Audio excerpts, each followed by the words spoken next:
The Rockefeller Center in New York City. 25,000 people work here in a total of 19 buildings. A city within the city. But for America, the Rockefeller Center means much more. First, we need to take a look back to the 20th century.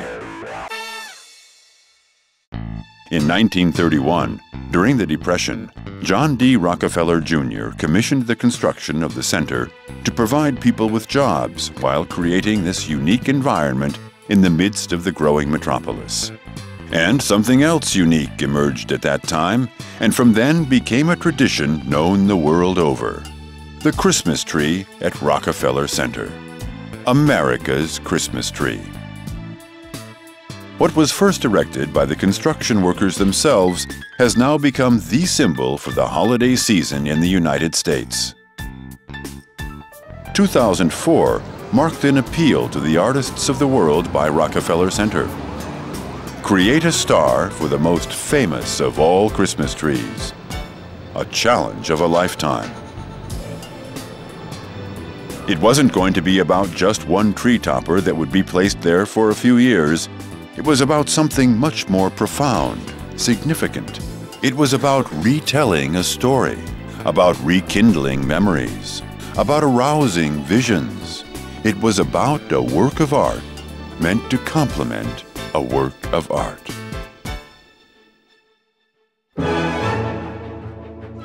For more than 100 years, Swarovski, the Austrian family-owned enterprise, has been the worldwide leader in cut crystal.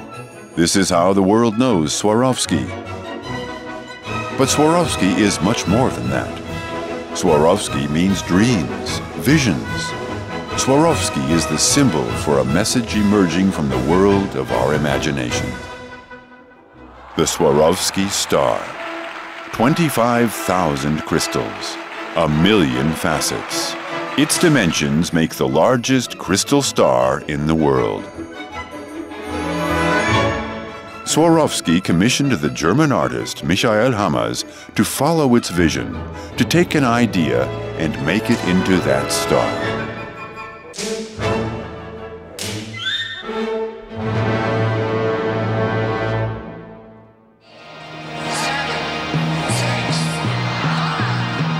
What happened then surpassed their wildest dreams. The New York Times, for instance, proclaimed, "A star is reborn." Millions of people are whisked away each year at Christmas by the magic of the crystal to their own little worlds of feelings, memories, and longings. At the same time, this star has become the foundation of a magical relationship between Rockefeller Center and Swarovski. We think we have the world's greatest and most famous Christmas tree, but it's always been missing something, and we've been struggling the last couple of years to figure out what that was. And we realized what we need is the world's most famous and greatest crystal. And there was really only one company to go to, the greatest crystal manufacturers in the world, the Swarovskis. And so we went to the Swarovski company and we asked them to do something magical. And I think what you're going to see today is not going to disappoint you. It's going to become, I think, a permanent part of how people perceive the holiday season at Rockefeller Center. The Swarovski star in the year 2004. But let's slip back in time to the 20th century once again. When the Rockefeller Center was opened in 1933, John D. Rockefeller Jr. made yet another dream come true. He gave the New Yorkers an observation deck on the 70th floor. It was his present to them for experiencing, feeling, celebrating New York. Closed in the 1980s, the observation deck was renovated in 2005 and opened to the public once again.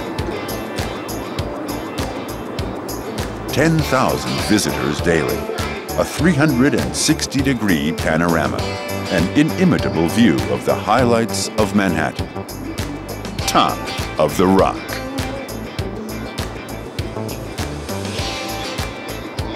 And once again, it was Swarovski that made sure that the magic of its crystals would make for an atmosphere all its own. The trick was to create a sensation combining the architectural style of the 1930s, the skyline of Manhattan, and the modern architectural elements. Art Deco at its best.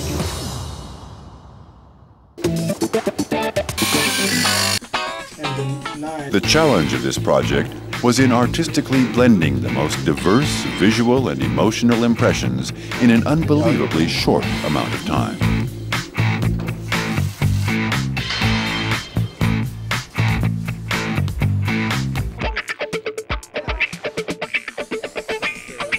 And once again, Swarovski called on Michael Hamas, who in 2004 had created the Swarovski star in his studios, to work his magic anew.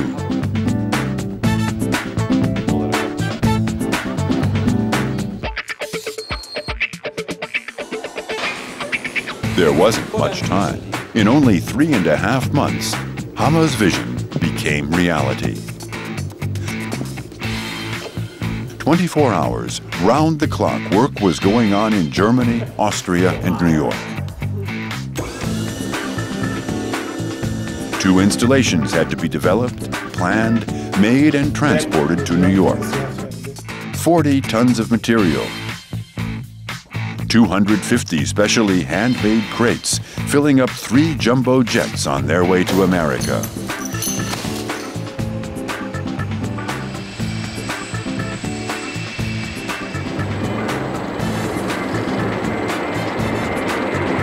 Michael Hamas was the mastermind behind a staff of more than 100.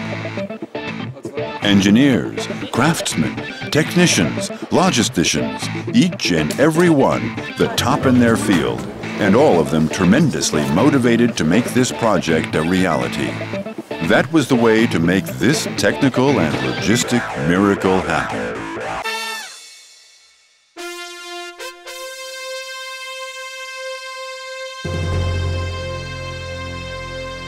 Joy. The crystal waterfall in the center of the grand atrium lobby.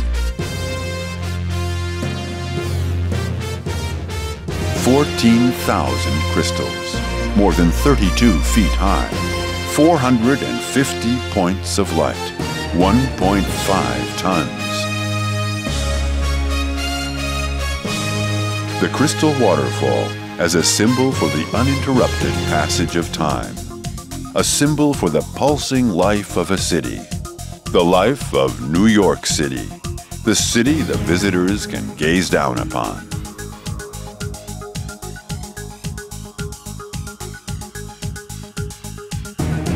Radiance. Crystal geode on the 67th floor. A crystal wall of over 1,700 square feet. 600 triangular glass frames. Weighing more than 55,000 pounds. A continuous glass crystal wall radiating a truly magical flare. It is a reflection of the Moloch and everything it is, with all of the shades of color that appear in the recurring and unceasing movement on top of the rock.